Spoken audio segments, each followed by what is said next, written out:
here. But we all do know his contributions towards making Islamabad into one of the most beautiful and livable cities in Pakistan. And there's no doubt that his projects of infrastructure enhancements, the green spaces that he added in the city, they've all really helped to give our future generations, our kids and the coming generations, a legacy which they're going to be very proud of. The city is going to be a part of their heritage, and heritage is something that is very important to the work that we do at IPAC, because it's the heritage that connects you to the roots. It gives you your identity, tells you who you are, where you're from, who you were in the past, and who you're going to be in the future. So this component of heritage, and I would call this cultural heritage, is really important. And I was noticing when Saad was giving the presentation, he had the different sets that make up a city, the slide. It did not have culture in it. And we feel culture of a city or of a civilization is really very important, because it's the apex of what a civilization or a people could achieve. Today I'll sort of talk about this legacy that we leave behind as a city or as a civilization. So if you talk about your heritage, there would be two dimensions to heritage. One is what we call the built heritage or the tangible heritage. It includes things like what Kamran Lashari did for the city, all the built structures, the architectural achievements of a civilization or a city. And these are things that are included in the UNESCO World Heritage Site list. We've got a few heritage sites in Pakistan, like the Rohtas Fort or the cities of Mohenjo-daro, Takht Bai and Taxila. There are in fact 6 World Heritage Sites in Pakistan, and there are another 18 which are on the pending list of World Heritage Sites. But there's another important dimension of heritage that we almost always ignore, especially in Pakistan, which is the intangible heritage. Now, the intangible heritage is the set of knowledge, the philosophies which a civilization passes on to the next generations. These could include things that we often take for granted, like our language, our celebrations, our festivals, our expressions of happiness and joy, our expressions where we entertain each other through music, dance, or storytelling, folklore. The intangible component is usually what all a society has really achieved in the past.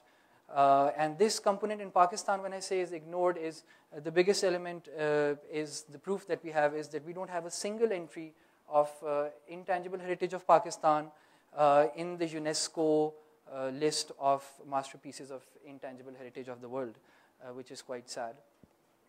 Also, the intangible heritage component is largely suffering. The component within the intangible heritage that is suffering is performing arts, which would include music and dance, storytelling. And that's the component that we are currently focusing on in IPAC, and what I'll talk about, the projects that we're doing to answer that problem. The dilemma is right now that these forms of performing arts are at the brink of extinction in Pakistan. We've got so many people who are the last ones doing what they're doing. For example, the last Sarinda player of Pakistan, or the last Pakhawaj player of Pakistan, or the last Sarod player of Pakistan, or the last Khamaincha player of Pakistan, or the last Burindo player of Pakistan. And the list goes on.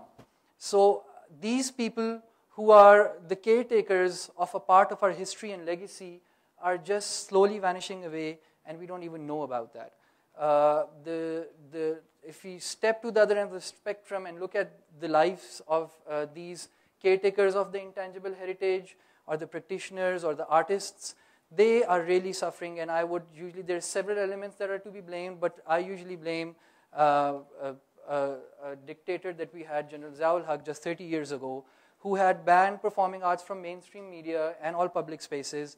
And as a result, our generation, when we were growing up, we were completely unaware of these beautiful forms of expression that we had inherited, which were hundreds and even thousands of years old. So I came to the realization about this form of heritage very recently. It's just 7 years back. I listened to classical music of the subcontinent for the first time, and it was just an amazing experience, because I had never known that this form of music existed. And it was just mind-blowing to listen to something as beautiful as our classical music. And our classical music is one of the most sophisticated in the world, especially the rhythmic patterns. So those of you who know about it. So I naturally blamed my ignorance and didn't know, think that there were other people like me. So I asked my friends and colleagues at work and found out that most of them had never even known classical music. So I usually do this experiment. This is a good size audience. Anyone who listens or is a patron of classical music in this audience, if you just raise your hands. All right, so we've got 1, 2, 3, 4, 5, 6, 7, 8. There are a few hands, 9, 10. Okay, great. Now, usually I apply another filter, which is if you include Jagjit Singh or Mehdi Hasan's ghazals in classical music, then you're out of the list. So you have to put your hand down, and half of the people usually just go down. So if there is anyone here that would include ghazals in classical music, so yeah, I think, again, it's almost half. And it is sad, Coke Studio is doing a slightly good job that they're at least bringing the traditional artists to the mainstream. Most of us know what Balochistan folk music is like, etc. This realization, when I had it 7 years ago, was also very scaring because these people who were slowly fading away were the caretakers of our heritage, the legacy that our ancestors has left for us. And we didn't even know that they existed and they're going away. As we talk right now, most of them are just fading away, and with them in the grave, they're taking legacies that have been passed down for generations within their families or regions. And again, I would say hundreds and thousands of years of refinement in a particular form of art, and they just disappear from the face of this earth forever. So it's like taking a part of our history, taking a part of our identity with them in the grave. And again, the sad part is that we're not even aware that it's happening. So to fight this sort of a battle for the survival of the performing arts and the intangible heritage of Pakistan, IPAC has been conducting several different projects. The one that I have to talk about today is the Schools of Harmony project, which focuses on introducing this heritage to the younger audiences, to the youth of Pakistan. And Islamabad is a model city for this project. We've conducted 1 year of experimentation and pilots in different schools in Islamabad, which has just finished, and we will be launching this project full-blown in the next 3 months, so we're very excited about this. And again, being the pilot city, we're going to replicate this in other cities in Islamabad, in Pakistan also, and we're hopeful that it will have a good impact. Now, when we say preservation of heritage, build heritage relatively easy, because you've got to build structure. If you've got enough resources, you can restore an old building or a fresco painting. But what happens when you want to restore something which is intangible, like the intangible, the living forms of art? You need to do 3 things. You need to have enough scholars who are doing research work on this form of art. Unfortunately, we don't have a single practicing ethnomusicologist working in this field, none that we know about, and we've been working for the past 5 years in this area. So if you guys know someone, please do share. The second is proper documentation of the intangible heritage assets. And the third is to ensure that the future generations are being passed on the wealth of knowledge. So that's what we're trying to do through the Schools of Harmony project. I see I've got some time, so I can show you a few photos from the events that we've been having in the Schools of Harmony project. We've experimented with all sorts of music. We've had folk singers coming from the desert regions of Thar, and the music is obviously in Marwari language, so we didn't even know that the kids would understand or appreciate the music, but again, we were completely wrong. We had folk dancers from the tribal regions.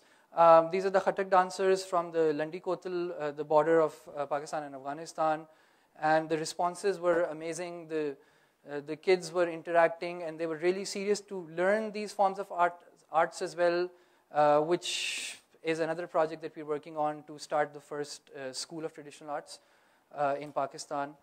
So they engage with the musicians, and they get involved, and they try to learn through the workshops that we have as part of this project.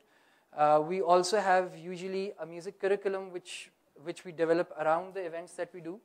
And the focus is not just to have a musical concert in the school where the kids come and enjoy. It's to develop a curriculum around that activity so that the kids can remember and retain the information. So we have storybooks where we have heroes, our folklore and our folk heroes as the main characters for the books. For really small children, we also have developed coloring books in which they do not have to fill colors into the traditional Mickey Mouse characters, but they can fill colors into their instruments and their folk heroes. We also have a program where we are giving them basic musical awareness, which even I don't have, and it's just to differentiate between the different flavors of music in Pakistan, because each is very distinct and unique. Each has a different time signature, or what we call the beats on the percussion instruments. We've conducted successful workshops as well. The recent one was called Sab Rang Hamare, and in that the kids were introduced to various forms of classical dance, folk dances, classical music, various forms, and folk music. And we were happy that they were eventually identifying and passing all the quizzes that we had set for them by just listening to time signatures and identifying which area of Pakistan the tunes are from, which I think most of us are not able to do because we don't even have that basic knowledge set that is a prerequisite for understanding your country. So here we've got a folk musician from eastern Balochistan, the kids getting involved. So that's the briefest summary I can give about the Schools of Harmony project. If you're interested to know more about the projects, do see me in the break. I can share a bit about other projects that we are doing as well. And as Saad said, we've got some time to pitch for our TED request. So we want to reach out to the global TED community and ask them to assist us in introducing our cultural heritage to the youth of Pakistan so that it's not too late and they don't lose a part of their heritage during the process.